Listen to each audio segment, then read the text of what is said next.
नमस्कार दोस्तों, कहानियों की श्रृंखला में आज सुनेंगे नासिरा शर्मा जी की कहानी पतझड़ का फूल। लेकिन उससे पहले मेरा आपसे विनम्र अनुरोध है कि अगर मेरे द्वारा सुनाई हुई कहानियाँ आपको अच्छी लगती हैं तो मेरे चैनल को सब्सक्राइब ज़रूर करें, लाइक करें और अपने दोस्तों और परिचितों में शेयर भी करें। बेल आइकन दबाना बिल्कुल भी ना भूलें। आज सुनिए पतझड़ का फूल। बुटीक से निकलकर अनाहिता ने पर्स से गॉगल्स निकाली। डामर की तपती सड़क सांप की पीठ की तरह चिकनी चमकीली हो रही थी। पैकेट को संभाल कर वह आगे पेड़ के साए में खड़े कच्चे पिस्ते के ठेले की ओर बढ़ी। किलो भर कच्चे पिस्ते के लिफाफे को पकड़कर उसने सड़क पार की। पसीने की बूंदें उसके सिर से गर्दन पर टपकने लगी थीं। सामने मैकदे के सारे रेस्तरां के शीशों के बीचों बीच में इस प्रकार के कागज़ की पट्टियां चिपकी हुई थीं कि उनसे लोगों के मुंह छुप गए थे। केवल उनकी आड़ी तिरछी और सीधी टांगें दिख रही थीं। रमज़ान शुरू हो गए थे। आज उसका चौथा रोज़ा है। उसने आगे बढ़कर केमिस्ट की दुकान का दरवाज़ा खोला। दुकान की ठंडक से उसकी जान में जान आई। कागज़ आगे बढ़ाकर उसने सामने आईने में अपना मुख देखा, सिर का स्कार्फ बराबर किया। दवा की शीशी लेकर वह सड़क के किनारे टैक्सी के लिए खड़ी हो गई। बख्तियार, हर आने जाने वाली टैक्सी से वह पुकार कर पूछ रही थी। सभी का जवाब नहीं में पाकर उसने ना चाहते हुए प्राइवेट कार को हाथ दिखाया। बख्तियार, उसके पूछने पर कार थोड़ा आगे जाकर रुक गई। बैठिए, मुझे शहयाद तक जाना है, युवक ने दरवाज़ा खोलते हुए कहा। वह थोड़ा झिझकी, फिर शुक्रिया कहकर बैठ गई। उसने रेडियो धीमा कर दिया और एसी तेज कर दिया। इस गर्मी में आप यूं? हाँ, गजब की गर्मी पड़ रही है, अनाहिता ने रुमाल से टपकते पसीने को पोंछते हुए कहा। खयाबान बख्तियार आने से पहले उस युवक ने पूछा, यदि समय हो तो आप मेरे साथ शहयाद तक चलें। स्वर में इतनी सहजता, इतना अनुरोध था कि अनाहिता के हाथ पसीना पोंछते एकाएक रुक गए। पछतावा हुआ। ऐसी कौन सी गर्मी पड़ रही थी जो प्राइवेट कार में बैठ गई। इन लोगों की तो बस। ऊपरी खुश मिजाजी से बोली, शुक्रिया, चलती ज़रूर, जबकि आपने इतनी मेहरबानी की है, मगर माँ की तबीयत ठीक नहीं है और मुझे फ़ौरन घर पहुँचना है। युवक आकर्षक था, पर उसके पास ऐसे क्षणिक सुखों का समय कहाँ है। खियाबान बख्तियार पर कार जब रुकी तो अनाहिता ने शुक्रिया के साथ पर्स खोलकर 2 तुमान आगे बढ़ाई। शुक्रिया, इसे रखिए, कहकर उसने कार स्टार्ट की और अनाहिता पर्स बंद करते हुए सोच रही थी कि आदमी शरीफ था। घर की ओर मुड़ने से पहले सोचा, क्यों ना कतायून के जूतों के बारे में पूछती चले। जूते तैयार थे। जूते लेकर वह घर वाली गली में मुड़ी। माँ की खांसी की आवाज़ नीचे तक सुनाई पड़ रही थी। उसके मुख पर चिंता छा गई। सीढ़ियाँ चढ़कर वह ऊपर आई। सामान मेज पर रखकर वह माँ के करीब आई। खांसी बहुत आ रही है माँ, मैं अभी दवा लाती हूँ। माँ ने अनाहिता को इशारे से पास बुलाया। थोड़ा दम ले लो बेटी, कहकर माँ ने उसके गालों पर हाथ फेरा और उसके मुँह को निहारने लगी। सुर्खी मायल संदली रंग, जिस पर चिराग की तरह बड़ी बड़ी जलती अखरोटी रंग की आंखें।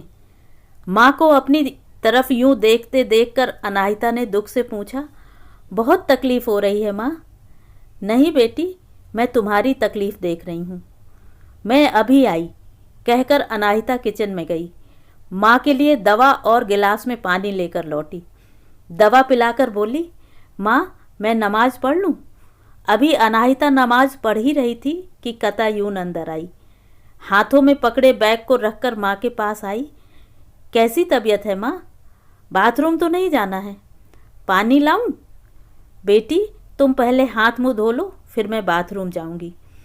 कतायून जब कपड़े बदल कर लौटी तो अनाहिता माँ के पास खड़ी थी। दोनों बहनें अपाहिज माँ को उठाकर बाथरूम की ओर ले गईं। रात को अनाहिता ने जैसे ही तकिए पर सिर रखा, उसे दोपहर की घटना याद आ गई। युवक का चेहरा, तिरछे होंठ की घुटी घुटी मुस्कुराहट। उसने आंखें बंद कर लीं। मगर फौरन ही उसने घबराकर आंखें खोल दी। उसे घबराहट हुई कि आज फिर वह डरावना सांप दिखेगा। आखिर वह ऐसे ऊटपटांग सपने क्यों देखती है। उसने बेचैनी से करवट बदली। कतायून लैंप के नीचे बैठी पढ़ रही है। घने गुच्छेदार बाल उसके कंधों और सीने पर झूल रहे हैं। काला ब्लाउज उसके बदन पर चिपका अच्छा लग रहा है। लंबी गर्दन में पड़ी सोने की जंजीर के बीच की तितली सफ़ेद बदन पर कैसी सुंदर लग रही है। क्या कतायून भी इतने डरावने सपने देखती होगी? नहीं तो फिर आखिर कैसे सपने देखती होगी? ऐसे ही बेसिर पैर के उल्टे सीधे, या तितली की तरह रंगीन मुलायम हल्के फुल्के? बहन के चेहरे को देखते देखते वह सो गई। कब्रिस्तान का वह विस्तृत मैदान है। फूलों और पेड़ों से ढके कब्रिस्तान के एक पेड़ के नीचे उसकी जिंदा लाश कफन में लिपटी गहवारे में रखी है। सब परेशान हैं। कोई कब्र खाली ही नहीं है कि वह दफनाई जाए। वह खामोश बेजान सी पड़ी है। गुस्साल की आवाज़ उभरती है, यह क्या किया? कब्र के बिना लाश कब तक यूं ही पड़ी रहेगी? मैंने तो नहलाने धुलाने का काम कर दिया। अभी मुझे एक के बाद एक 4 औरतें नहलानी हैं। उधर दोनों हॉल अलग अलग लोगों से भर गए हैं। ईरान दुख्त, अगरबत्ती ले जाओ। चलो चलो, तुम लोग नीचे गुसल खाने में चलो। कहती हुई वह औरत बाकी गुस्साल औरतों के साथ लौट जाती है। अनाहिता ऊपर नज़र उठाती है। ऊपर पेड़ पर बेशुमार गिद्ध बैठे हैं। वह डर से चीखना चाहती है। तभी उसे ख्याल आता है कि वह तो मर चुकी है। पसीने से लथपथ अनाहिता की आंख खुल जाती है। मुंह ही मुंह में वह आयतल कुर्सी पड़ती है।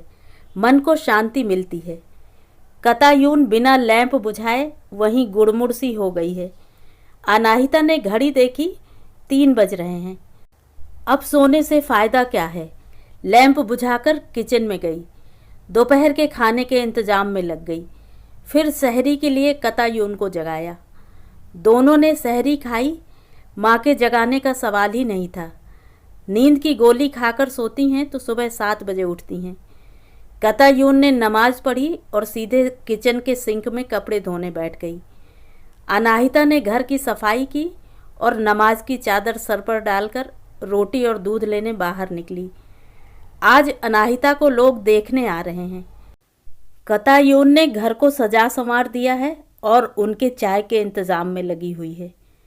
शाम को लड़के को देखकर कतायून ने बरबस अपनी हंसी दबाई। उसका यही हाल है। ज़रा खुशी की बात हुई और उसे बेतहाशा हंसी आनी शुरू हो जाती है। जब अनाहिता रस्म के मुताबिक हाथ में चाय के फिंजान की ट्रे लेकर कमरे में दाखिल हुई तो उसको शरारत सूझ रही थी। लड़के की माँ ने मुख का चुम्बन लिया और अनाहिता को समीप बिठाया। उनको अनाहिता की चाल ढाल, बात करने का तरीका, घर गृहस्थी का सलीका पसंद आया था।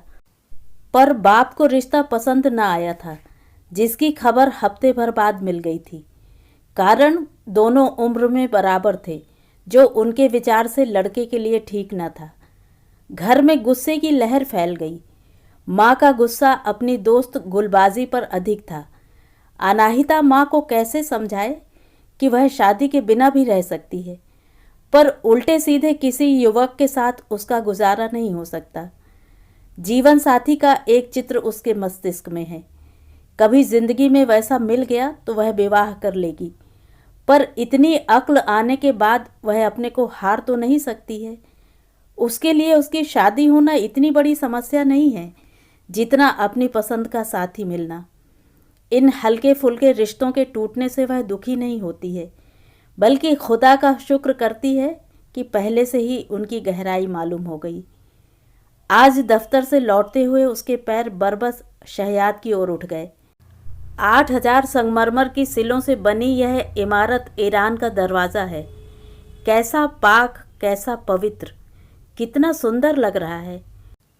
ऊपर नीला बेदाग आसमान, उस पर गर्दन उठाए शहयाद की सफ़ेद बर्फीली इमारत। वह मंत्र मुग्ध सी उसे देखती रही। फिर उसने इधर उधर देखा। शायद वह यहीं कहीं रहता हो। उसने झुरझुरी सी ली, सड़क पार करने लगी। सामने लॉन पार करके पत्थर के रास्ते पर आई, फिर शहयाद के अंदर जाने के लिए कदम उठाए। अंदर काले सफ़ेद धारीदार संगमरमर से बनी हॉलनुमा गुफा अंधेरी थी। बस इधर उधर सजी ऐतिहासिक चीज़ों के चारों तरफ से रोशनी फूट रही थी। वह सिक्के, बर्तन, 12 सूत्री कार्यक्रम, सारी चीज़ें इतनी रुचि से देख रही थी कि लग रहा था कि वह पहली बार आई हो। लिफ्ट की लालटेन नुमा रोशनी से उसे लगा वह सचमुच आज से 2500 साल पहले हाखाम नशी काल में जी रही है। दूसरी मंजिल पर पहुंचकर जब एस्केलेटर पर धीरे धीरे खिसकने लगी और प्रोजेक्ट के तख्ते जमशीद की तस्वीरों के साथ प्रथम ईरानी सम्राट कुरूश की भारी आवाज़ गूंजने लगी, मैं कुरूश बादशाह जहाँ, बेबीलोन का शाह, सुमेर और अक्कद की सरजमी का शहंशाह, चारों दिशाओं का आलमगीर मैं जब बेबीलोन में दाखिल हुआ तो मैंने अपने साम्राज्य में राजभवन के द्वारा प्रसन्नता और आनंद का संचार किया।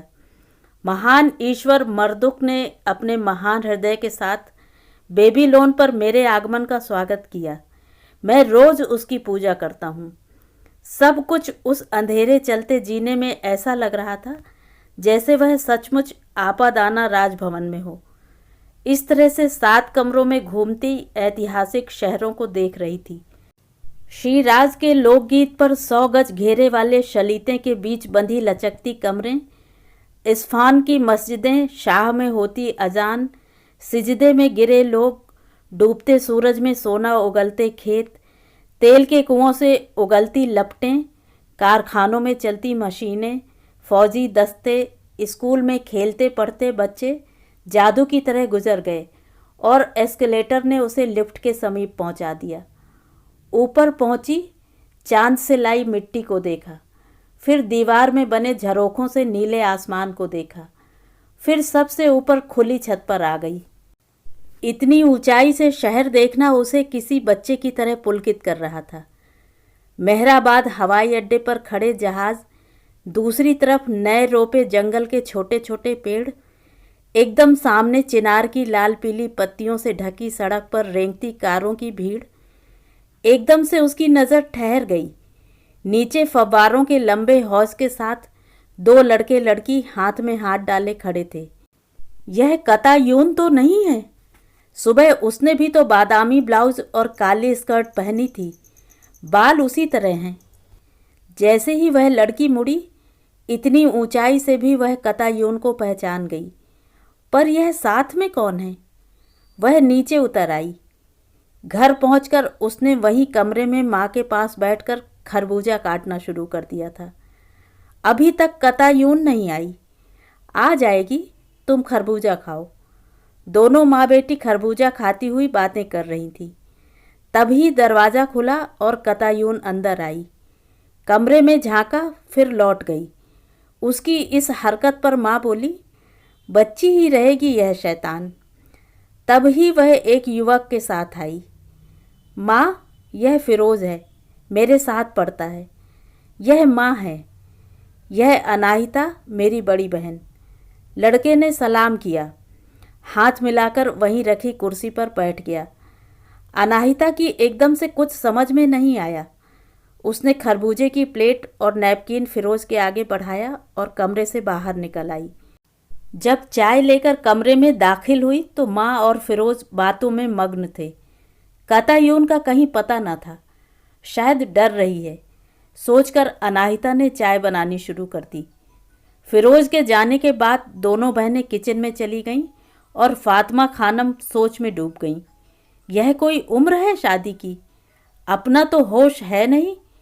फिर अभी अनाहिता, फिर घर से किसी बड़े को तो आना चाहिए था। लड़कपन की बातें।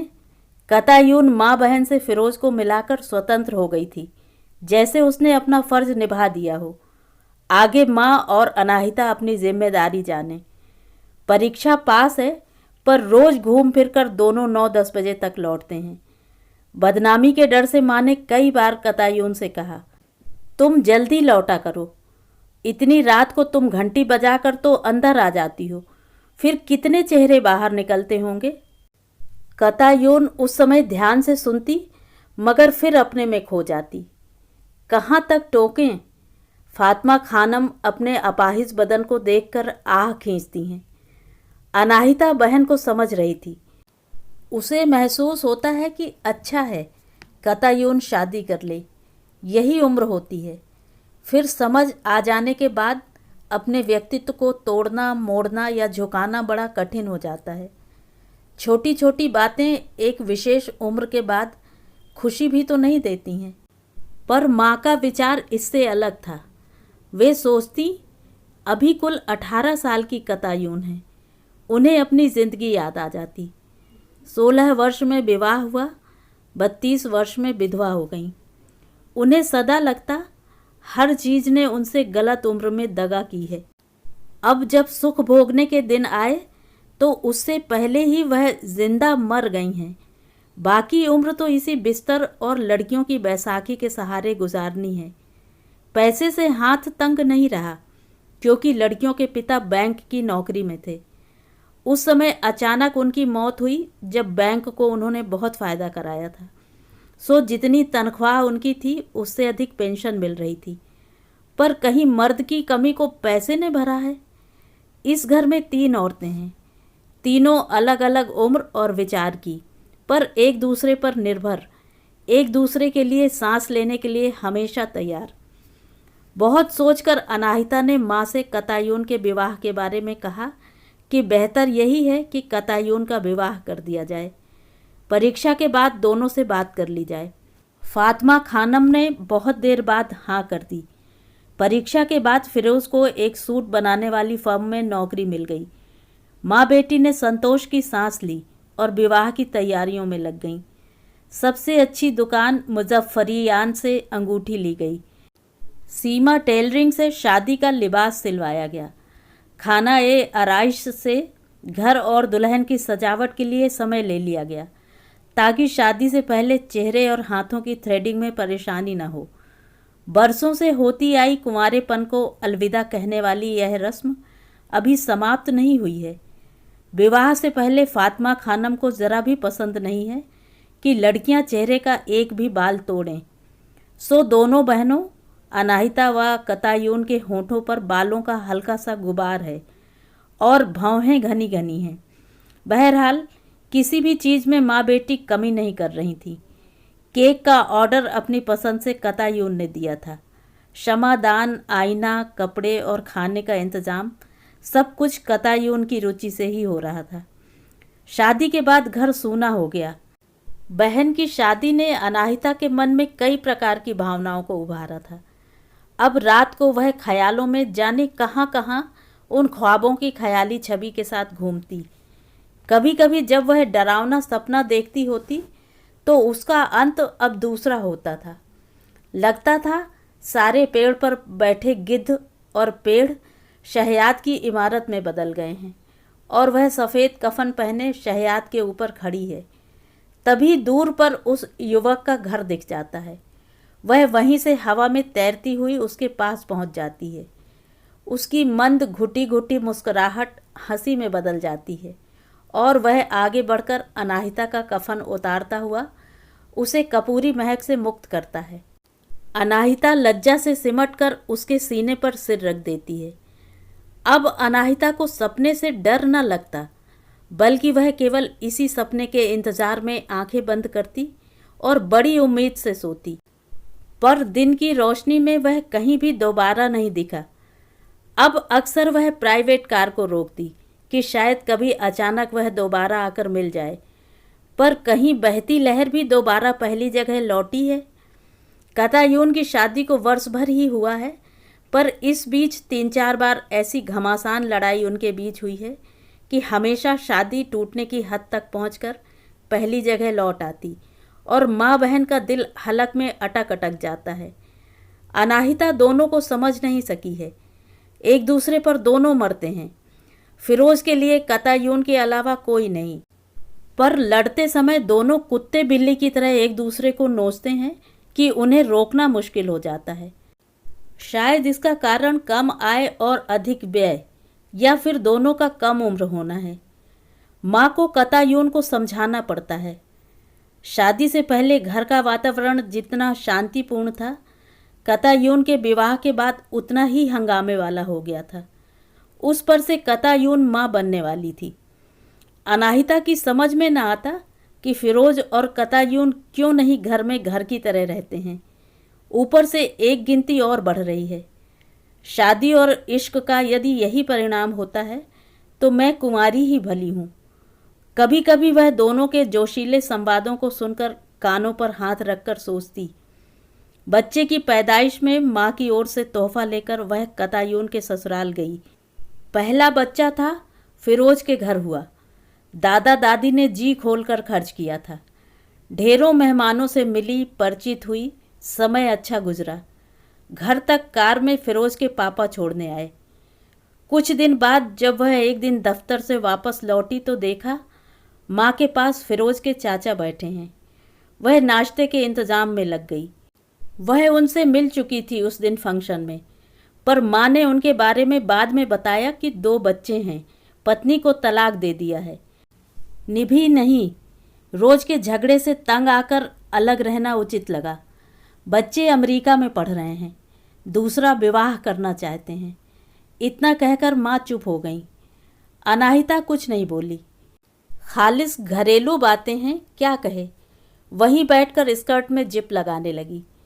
फातिमा खानम के मन में तूफान उमड़ रहा है। उनकी स्वयं की समझ में नहीं आ रहा कि वह कैसे कहें कि आगाए आमोजगार तुम्हारे लिए आए थे।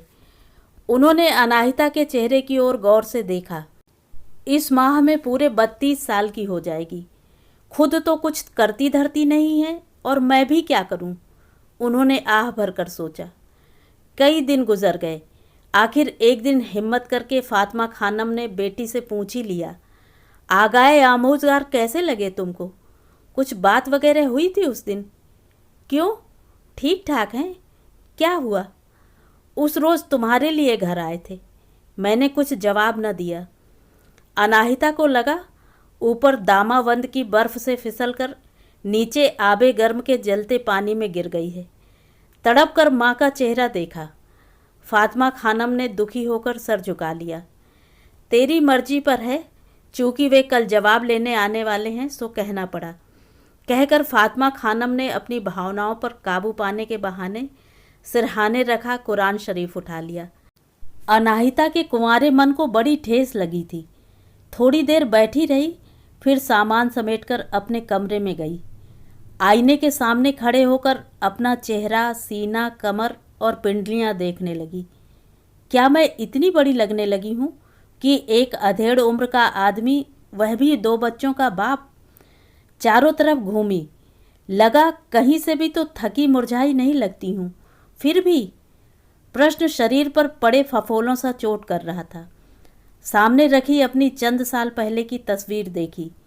कुछ भी तो नहीं बदला, पर इसके बावजूद चेहरा किस बात की चुगली खा रहा है? सच तो है, उसने भी तो कितनी देर कर दी है। क्या करती रही आखिर इतने दिन? कतायून से वह 10 साल बड़ी है। जिम्मेदारियों ने कहीं उसे मजबूर तो नहीं किया? वह यह तो नहीं कह सकती है। तो फिर क्या था? कहीं उसने अपनी पसंद को बहुत ऊंचा तो नहीं कर रखा था? शायद हाँ, यह सच है। कभी भी उसने अपनी ओर बढ़ती आंखों को इजाज़त नहीं दी। हमेशा करीब आने वालों से अपने को समेटकर अलग कर लिया। उसे लगता वह बिल्लौर की है। इस भय मिश्रित गर्व ने उसे बचपन से आतंकित कर रखा था। कहीं वह किसी ऐसे वैसे के हाथ से गंदी ना हो जाए या किसी की उल्टी सीधी नज़र से धुंधला ना जाए। इतना संभाल कर अपने को रखा कि सहेलियां भी बेतुकी बातें करते या उससे मजाक करते हुए घबराती थीं। उसका इतना सभ्य, शांत और शिष्ट व्यवहार और उसकी यह नाजुक मिजाजी आज उसे कहाँ पर ले आई है? उसने डबडबाई आंखों से आईने में देखा। आंसू से भरी आंखों ने उसकी अपनी आकृति को शीशे में कांपते टेढ़े मेढ़े टुकड़ों में बैठते देखा। लगा वह पतझड़ की पत्तियों की तरह बिखर रही है। बहते आंसुओं में कहीं से उस युवक की घुटी घुटी मंद मुस्कान याद आई। उसका बुलावा, उसका अनुरोध, अपना इंतज़ार, एकदम से अचानक उससे मुठभेड़ हो जाने की अपनी तमन्ना याद आ गई। सपने में उसके सीने से उठती अपनेपन की खुशबू, अपना सिमटना, शर्माना। वह आईने के समीप बैठ गई, आंसुओं में डूबी तरबतर सी। आखिर इतने दिनों से उसे इंतजार किस पुरुष का था? किसे सौंपना चाह रही थी अपनी निधि, अपना जीवन? उसे हंसी आ गई। इतने संभाल के रखने पर तो बिल्लौर का मूल्य यह आंका गया, तो कल कहीं किसी अनजान पत्थर से कुचलकर चूर चूर न कर दिया जाए। अनाहिता का आत्मबल, आत्मविश्वास जली फुलझड़ी की तरह समाप्त हो चुका था। अनाहिता को महसूस हुआ यह सपना तो उसका अपना है, बिल्कुल कोरी कल्पना जैसा, यथार्थ से कोसों दूर, जिस तरह चाहे देख सकती है। पर कब्र का मिल जाना बहुत बड़ी बात है। उसे इसको कबूल कर लेना चाहिए, वरना पेड़ के नीचे पड़ी लाश को गिद्ध नोच नोच कर खा डालेंगे। वह सिहर कर खड़ी हो गई।